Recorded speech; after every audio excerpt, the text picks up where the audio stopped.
Hello, my name is Janice B. Gordon, and this is Scale Your Sales Podcast. Welcome to Scale Your Sales Podcast, listed number 9 of 43 best podcasts for every sales professional. I am Janice B. Gordon, the customer growth expert and awarded RevTech strategist of 2024. In today's episode of Scale Your Sales Podcast, my guest talks about account-based marketing. What was interesting, the starting point of all account-based marketing programs is looking at why they would fail. And I think this is a great analogy for starting anything. Look at where are the blocks and barriers, where are the failure points, and focus on those first of all. Give your program, whatever you're doing, the greatest chance of succeeding. We also delve really deep into the alignment between marketing and sales and the different tension points as well. You're going to love this conversation with my guest that knows all about ABM. My next guest is serving as the marketing leader at numerous boutique and bootstrap businesses. He saw firsthand the power of trading a shiny ABM program with all the fancy tech tools for a scrappy account-based program that instead sourced over $15 million in the past 3 years, driving a 20x ROI. Now, he leads a team of fellow Scrappy ABM experts who specializes in low-budget plays and programs that drive high impact. Welcome to Scale Your Sales Podcast, Mason Cosby. Janice, super excited to be here. Thanks for having me. Well, I'm very excited. You've got such a cool voice. You're far For too me, kind. Mason, I've told you, you're my last recording today, so this is happy hour. And I really like your background. I think you've got us in the mood. So yeah, let's go. Awesome. So Mason, I'd really like to pick up on something that's in your LinkedIn timeline. And I thought it was brilliant. And the question you're often asked is, where do you start in building an ABM program? And you started figure out how you're going to fail first. And I thought that was a great starting point, not only for the ABM program, but literally everything you're going to do. Figure out where are going to be the blocks and the barriers, where you're going to fail, and focus on those first of all, and you've got a better chance of success. So brilliant. Well, I appreciate it. It's been a bit of life advice in general of like, I typically get myself around people that have already done things. I ask them, so what would you want to do differently? They tell me exactly what they would do differently, and then I start there, and things tend to go a little bit better. Yeah. And do you know, you were just saying that you've come off a sales call, and often that's what we miss in sales. We have the bright, shiny objects, don't we? We want to talk about what's new and what's flashy, and like we want to introduce these things to our customers. And actually, it's often those kind of small little blocks and barriers. That's all they want you to remove or help them remove that. And there may be bigger opportunities later on, but it's really about actively listening to and understanding the environment of the customers and where they're failing, isn't it? Yeah, most of our sales processes are actually very odd in this sense. The third slide in every sales deck that I ever have is here are all the reasons an ABM program would fail. And again, for context, sell ABM services. So I try to actually talk people out of it because if you know eyes wide open, this is why this isn't going to work. These are the things that like I as an agency can't actually directly solve. For example, sales compensation, big thing that causes ABM programs to fail. I'm not going to change the comp plan unless somebody lets me. Just can't. So just addressing those things on the front end, what we've actually seen is an increase in close rates when we started to do that because people felt like we were telling them the truth the whole way through. Right. Okay, so for those people that do not know what an account-based marketing program is and why a company would implement that, just give us the kind of the highlight on that. Yeah, so an ABM program is just a B2B revenue strategy that aligns marketing, sales, and customer success around a set of shared target accounts that are reflective of their best fit customers. That sounds really fancy. In like very simplified terms, figure out your best customers and then figure out more companies that look like them that don't currently work with you, and then get everybody on the same page to say, we're going to go get those people to be our customers. That's an ABM program. Okay, so my one of my starting points in sales was key account management. Mhm. And that's been around for a long time, a lot longer than account-based marketing. But it seems to me that account-based marketing is the smarter way of marketing, focusing on your biggest, most valued customers. And there's an awful lot of marketing effort that is unaccountable. It's really difficult to track the ROI. Why aren't all companies just doing this and not any other areas of marketing? Why aren't they focusing on that? Doesn't it make sense to you? So, for context, I've spent most of my career either in sales or building ABM programs. So, I am fairly biased to say that I think this makes a lot of sense. And when someone explained to me ABM for the first time, my immediate response was, well, what is everyone else doing?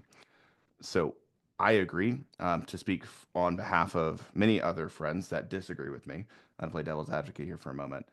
Um, One of the challenges with an ABM program is that when we look at the idea of reflective of our best fit customers, ideally, you're actually doing that from a data backed approach of these are our highest profit historical customers. And there may be, hypothetically, customers that you're not marketing to. So by focusing on an account based strategy, you're actually intentionally excluding viable potential other customers that you've not worked with previously. So I actually think a good ABM or a good marketing program uh, has multiple styles of marketing. So there should be brand marketing that is problem evangelism of like, this problem really hurts. So like we actually do a lot of problem evangelism to talk about all the reasons ABM programs fail. And then based on that, we actually see people that resonate with those problems and then they want to work with us. We also do obviously account-based marketing for ourselves. We know, all right, these are our highest profit customers today. So I'm going to go get more of those high profit customers that are really happy from an NPS perspective. They send other friends.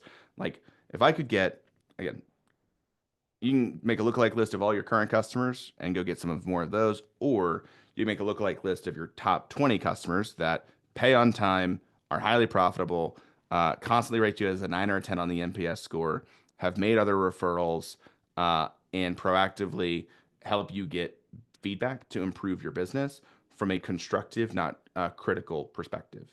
If I could find more of those, I would like more of those. Like that's my goal typically. So again, I think it is the most efficient approach. But there is an argument to be made of, well, what if we don't know our best customer? At which point it's fair. You should probably figure out your best customer. Well, if you don't know your best customer, there's a lot of waste within your business. I mean, that's pretty fundamental. And my approach to strategic or key account management is that you've segmented your customers, so you're going to have your A's, B's, and C's. Now, that isn't a fixed point; it's going to change.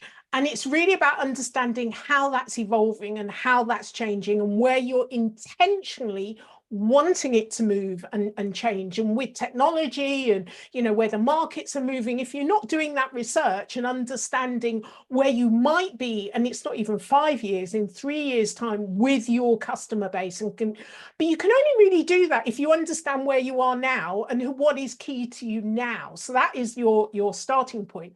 Surely your marketing would follow that. So it wouldn't be a fixed point. These are our accounts and our account-based marketing. It's never a fixed point. It's always evolving and looking for who are the similar accounts, who has the biggest potential. And it's not just measured by what, the volume or the value now. It could be strategic importance and blah, de, blah, de, blah. It's never a fixed point, and it never should be in your key account or strategic account management. So account-based marketing would evolve with that. What's your Uh, thoughts? yes, and that sounds really complex. So again, I'll explain what we actually have done for our own business and then what we do differently for clients. So again, I'm a 15-person marketing agency. Um, we don't need that many customers to be a healthy, profitable, growing business. I actually need to close 14 more deals this year, and then I'm good. So like, I don't need a ton. So what we've actually done for ourselves is we've built a target account list that is based on our current top profitable customers. And that target account list is 2,000 accounts, which is a large target account list for a 15-person business. But we look at that target account list as our serviceable market that we would like to have meetings with over the next 5 years. That is not how most people approach account-based marketing, and I know that. But it's how I'm doing it because I want to be very efficient and say, I actually know for a fact for the next 5-ish years, unless there's a massive market shift, which there may be, these are going to be the best customers. So as I run my ad programs, as I think about inviting people onto podcasts, as I think about how to create a relationship, I've taken the universe of B2B that could be argued as, I mean, 500 total accounts globally. There's a lot of B2B companies. I've taken that down to 2,000. So it's easier for me to focus as a business, which aligns my marketing and my sales team and my customer success, aka my services teams, to say, oh, we love working with these companies. You're telling me we're going to go get more of them? Great. I love that.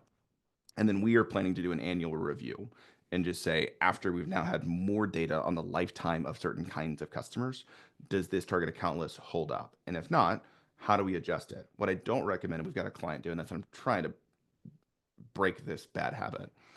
They make a new target account list for each of their sellers every quarter. And then their sellers are just pounding the phones and then burning and churning accounts. And they're calling that account-based marketing. And that is not account-based marketing. So for other clients, as you referenced, it is a dynamic approach. So what we want to do is, to the best of our ability, factor in first-party engagement data so that we're not just going after firmographic fits, which would be revenue, headcount, industries, but are also then tiering them out based on their levels of engagement from a first-party perspective, which means they like open your emails, they click on your content, they're following you on social. Good signs. In addition, if you can also see through third-party intent data, if you have access to it, they're searching around the internet for topics that are similar to what you talk about. So if you can marry first-party engagement plus firmographics of like they're a right fit customer plus intent, you know they're likely in a buying cycle, they know you exist, and they're a good fit. Those should be top-tier accounts that we're focused on. And then the other thing that, if you want to get really advanced, is factoring in market trends. So at the time of this recording, there has been some recent regulatory changes for the U.S. economy, which has, or as it relates to tariffs, and that has made an impact on the global economy. So like our stock market is kind of tanking right now.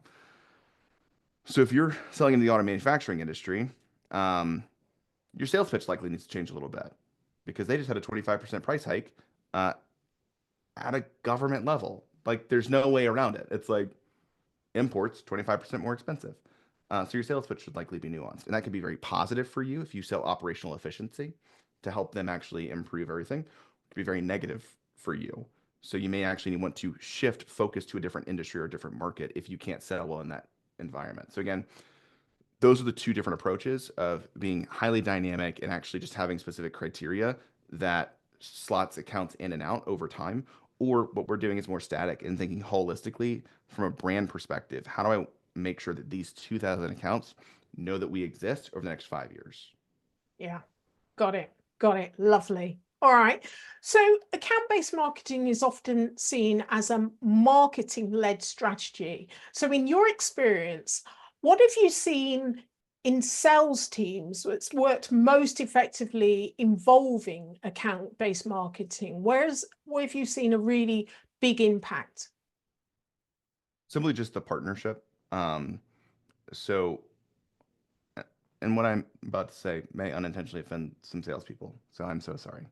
But I'm also a seller, so I've bounced back and forth my entire career. I've been in both seats. I can tell you this from my experience, is salespeople are typically only given access to the people that they're given access to. So what I mean by that is if you send an email and no one responds, you don't have access.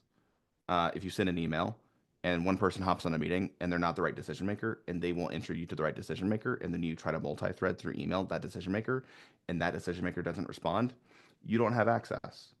And those are direct channels. So we use direct one-to-one communication as a channel to try to get access to people, and we're blocked. It's a very hard challenge for many salespeople. Marketing, on the other hand, does not typically experience that challenge in the same way because we use what are referred to as indirect channels.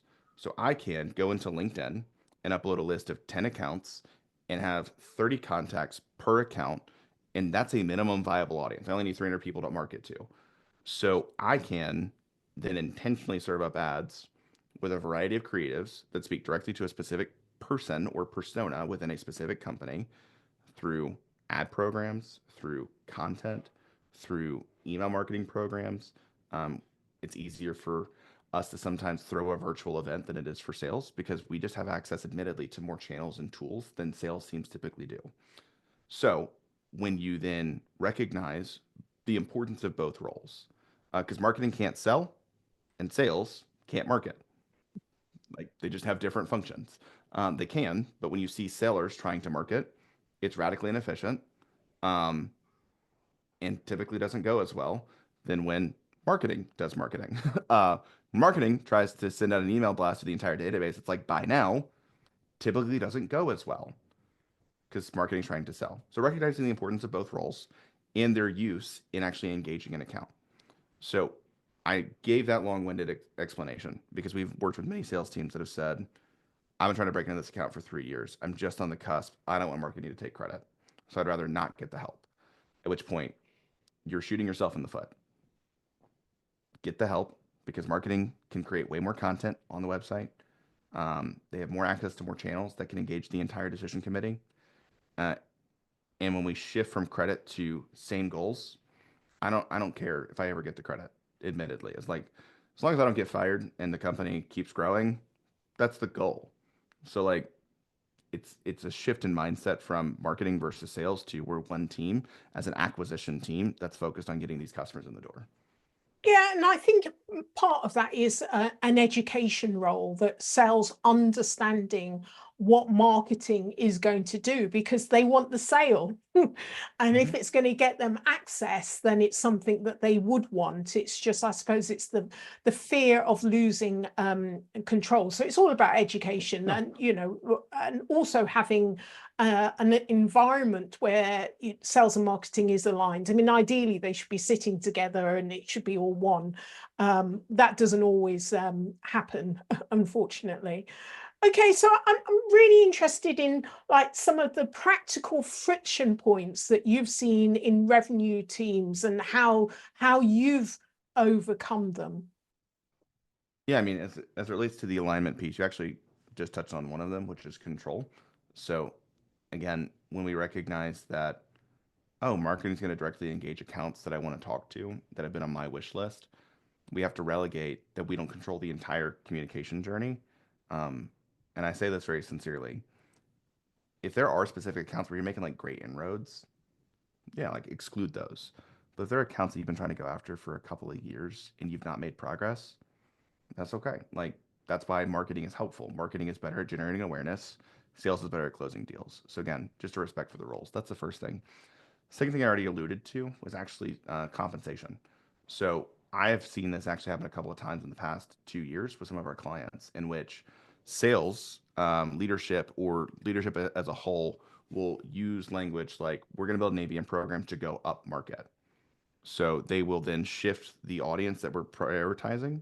Um, and what ends up happening is sales may actually have a comp plan that is not based on deal size. I've actually had a client that we worked with that was based on deal number of deals. So they were all a velocity and a volume game. Well, then we shifted the marketing program to be on deal size, less than deal volume. And as a result, salespeople worked way harder to close much larger deals and got no additional commission. That's a problem. That makes sales frustrated with marketing when marketing and sales should actually be both going to leadership and saying, we want what is best for the business. You are not incentivizing us to do what is best for the business. Your comp plan tells me to do a different thing. And then the last component is just getting around measurement. Um, when you actually break out goals as marketing sourced versus SDR sourced versus AE sourced, and they have specific goals, and then we start to fight over, well, who gets the credit for the source?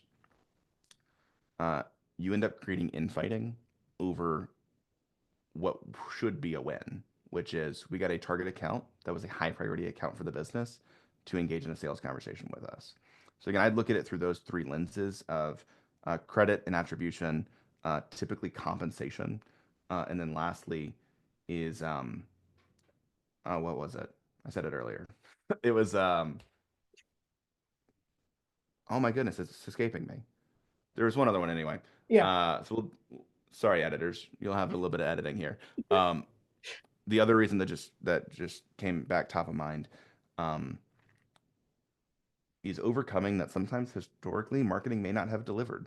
We may have been doing the wrong things. So when we come in and we're like, we're so excited, we're going to build a revenue program. They're like, well, what have you been doing previously? Like, oh, you're posting on social and making fun videos for April Fools. But like, you haven't done anything that's actually contributed to pipeline in like 6 months. So there's sometimes a lack of trust that sales has. I want to say very politely, that lack of trust is well earned. Like if marketing hasn't delivered pipeline in a minute, because we're doing all these brand programs, you're gonna have to overcome the fact that marketing is talking about making a shift. Um, that like we need to make sure that like the marketing programs themselves are tied to some form of pipeline generation in some capacity. So overcoming that shift in focus and actually getting the belief that what you're going to do will contribute to pipeline is sometimes a hurdle you got to overcome. Yeah. I just had a thought talking about alignment. Do you assess the level of alignment before working with some of your organizations and decide that actually, my life is too short, that, they're not sufficiently aligned in order to make this work? Is that one of the criteria? So our first call, we have a three call sales process. So our first call is typically with whoever booked the meeting, and more often than not, that's marketing. Sometimes it's sales, and if actually sales books the first meeting, we actually don't typically work with the client because sales is coming to us trying to help us fix their marketing program, and that is a recipe for disaster. Every time sales has brought us in, marketing hates us, which is really hard because then they become our main points of contact. Um, so who books the meeting is actually always really interesting. The second call, we actually require marketing and sales to both be on that second call because we're actually digging deep into their current programs and seeing how they engage with one another. Um, and just actually facial expressions when marketing will say, "Oh yeah, we've been doing this," and like sales is like it's surprising how people let their guard down unintentionally, and it's typically micro expressions. It's not as overt as what I just did, but we look at the interaction between marketing and sales, and in our pitch call, again, slide 3, here are all the reasons an ABM program would fail. And it's number one is sales and marketing alignment. So I directly address it and just say, actually, given your current programs, I'm actually seeing some current misalignment. And an ABM program could help with that because we're getting on the same page, we're focusing on the same targets. But I want to go ahead and give you a heads up. If we look at why this program would fail, it's going to be this. What are we going to do together to make sure that that doesn't become an issue that causes us to fail? So we actually address it in the sales process. And I'll be honest, sometimes it's hard. We actually just lost a client that had a set kickoff date, and then they went to go measure success. And sales said, marketing, I want you measured on pipeline. Like the goal for this is going to be pipeline. And marketing was like, whoa, whoa, whoa. No, we're going to be MQLs. And it actually blew up. It blew up the deal, which hard, but also saved 6 months of my life trying to convince people to do what they should be doing. So again, we try to assess that in the sales process, and sometimes it blows up a deal, but you're right, life's too short, and I'd rather have wins Yeah. and clients that are set up for success than trying to convince them to help me help them succeed. Yeah. Yeah. Okay, so what is a kind of a shared, unique, or unexpected strategy that you've successfully used to enable buyers to engage and purchase with ease? So one of the best ABM plays that like anybody can run is very manual, but very accessible. And it's just relationship mapping of your current customers up against your target accounts. So I worked at a company that actually went to 30 of our champions that had been with us for 2 or 3 years, and they consistently gave us like a 9 or 10 on the NPS. So our CRO went to them and said, "Hey, I'm going to ask you on a quarterly basis for a referral. Like, this is not like a cutesy, like, would you be like, I'm going to actually provide you a list of names and ask you to make introductions. Are you okay with that? And they're like, yes, we love you. Thank you for making it easier for us to help our friends find you.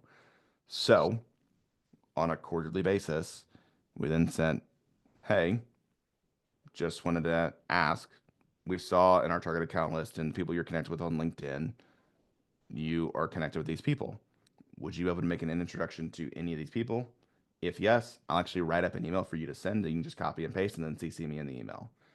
And we every quarter got like 15 to 20 referrals. And then in exchange, this was a company that had pretty significant scale. So we had like 250 customers. So we're going to roughly 10% of our customer base. If they gave us 2 referrals on an annual basis, we just gave them the product for free. So again, the new customer we got paid for them. The second customer we got doubled the business from one customer. That is a super simple play. It's manual. It takes time, but you can do that. And it's a very easy way to actually start to get some more target accounts. So that's one. If you've got time for a second, I've got a second secret one. That's way easier. Give us a secret.